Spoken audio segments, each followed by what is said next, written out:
Hey guys, Brendan with TJ's Tackle. I'm going to show you today how I'm going to paint a blade with the powder spray gun.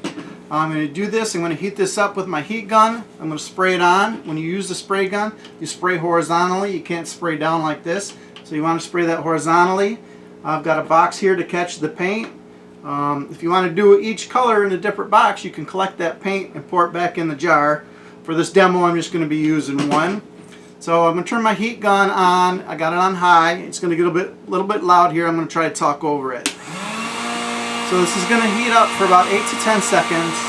I've got my powder paint in here to just about maybe a 1/4 inch above the draw tube. You don't want it to be super tall because you want it to be loose and wiggle around in there so it'll spray better. I'm going to heat this for 8 to 10 seconds. Spray it on. Now I'm going to switch colors. To switch colors, I unscrew the jar, I put my finger over the nozzle and I press the button. That just blows it back into the jar. I clean my draw tube off a little bit. Now I'm switching to a dragonfly color.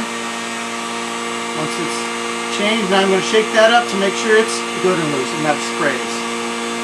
Heat my blade back up.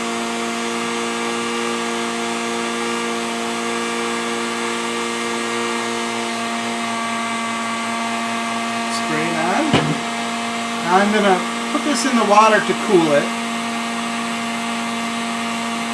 Doesn't take long, they're very thin, they lose heat really quickly.